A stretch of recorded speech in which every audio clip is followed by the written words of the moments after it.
आरोप लगाए हैं, जिसने पूरे क्रिकेट जगत में एक बहुत बड़ा बवंडर खड़ा कर दिया है। सेंटनर ने सरेआम ये कह दिया है कि भारत बेईमानी करता है और उन्होंने फाइनल मैच में पिच छेड़छाड़ की थी। आज के इस बेहद खास एक्सक्लूसिव वीडियो में हम मिचेल सेंटनर के इस दोगलेपन, हिपोक्रेसी का पर्दाफाश करेंगे और आपको बताएंगे कि आखिर इस कीवी कप्तान ने अपने देश पहुंचकर क्या क्या जहर उगला है।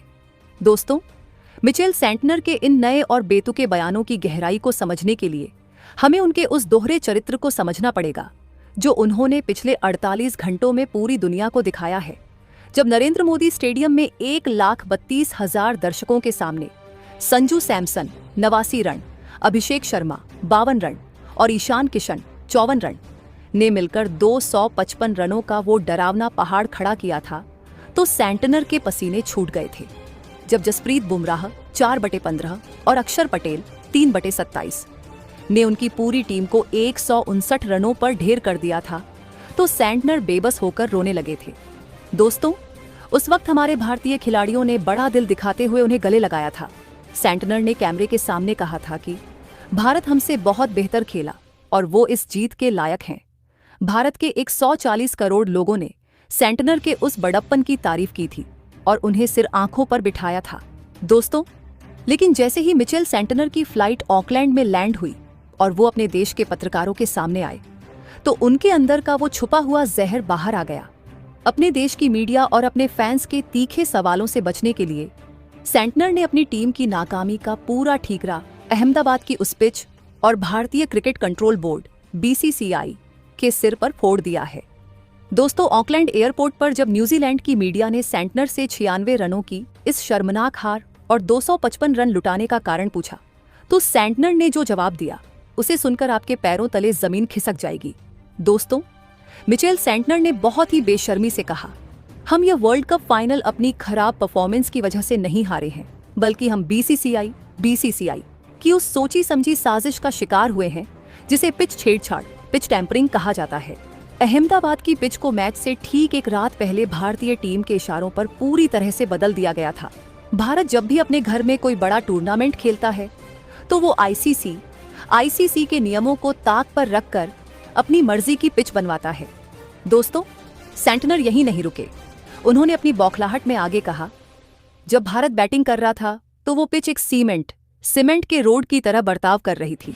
गेंद सीधा बल्ले पर आ रही थी और बाउंड्री छोटी लग रही थी। संजू सैमसन ने जो 8 छक्के मारे, वो उस डॉक्टर्ड पिच का नतीजा था। लेकिन जैसे ही हमारी टीम 256 रनों का पीछा करने उतरी, उस पिच ने अचानक से रंग बदल लिया। गेंद स्पिन होने लगी और असमान उछाल आने लगा। ये सब पहले से फिक्स था। दोस्तों, मिचेल सेंटनर का यह बयान सफेद झूठ और उनकी मानसिक हार का सबसे बड़ा सबूत है। चलिए, अब हम इस कीवी कप्तान के इस घटिया इल्जाम का एक बहुत ही तगड़ा और करारा पोस्टमार्टम करते हैं। दोस्तों, सेंटनर कह रहे हैं कि पिच भारत के फेवर में थी और बाद में बदल गई। लेकिन क्या मिचेल सेंटनर की याददाश्त, मेमोरी चली गई है? क्या वो भूल गए हैं कि अहमदाबाद के नरेंद्र मोदी स्टेडियम में शाम 7 बजे जब टॉस का सिक्का हवा में उछला था, तो टॉस किसने जीता था? टॉस न्यूजीलैंड ने जीता था और टॉस जीतकर मिचेल सेंटनर ने खुद पहले गेंदबाजी ऑप्ट टू बॉल फर्स्ट करने का फैसला किया था। दोस्तों, जरा सोचिए, अगर पिच सच में भारत के हिसाब से बनाई गई थी और पहले बैटिंग करना इतना ही आसान था, तो सेंटनर ने टॉस जीतकर बैटिंग क्यों नहीं चुनी? उन्होंने खुद ओस डीड्यू का बहाना देकर भारत को बैटिंग के लिए बुलाया था।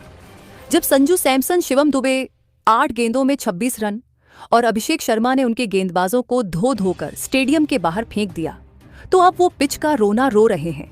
जब आपके खुद के फैसले गलत हों और आपके गेंदबाज 20 ओवर में 255 रन लुटा दें, तो उसमें भारत या BCCI की क्या गलती है? Insulting Jasprit Bumrah and the Indian bowlers. दोस्तों, मिचेल सेंटनर का यह कहना कि दूसरी पारी में पिच स्पिन होने लगी थी और खराब हो गई थी, ये सिर्फ एक बहाना नहीं है, बल्कि यह हमारे विश्व स्तरीय गेंदबाजों का सरेआम अपमान है।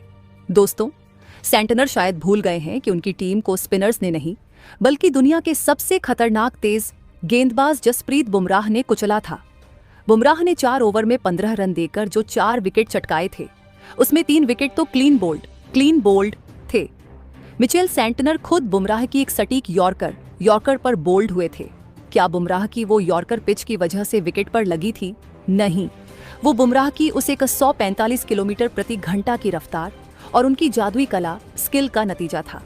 दोस्तों, अक्षर पटेल ने जो 3 विकेट लिए वो उनकी चालाकी और सटीक लाइन एंड लेंथ की वजह से थे। अगर पिच इतनी ही खराब थी तो टिम साइफर्ट ने उसी पिच पर 26 गेंदों में 52 रन कैसे बना दिए? टिम साइफर्ट ने भी तो 5 गगनचुंबी छक्के जड़े थे।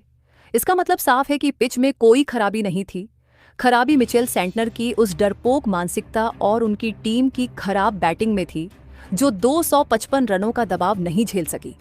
दोस्तों, क्रिकेट की दुनिया में न्यूजीलैंड की टीम को हमेशा से नाइस गाइस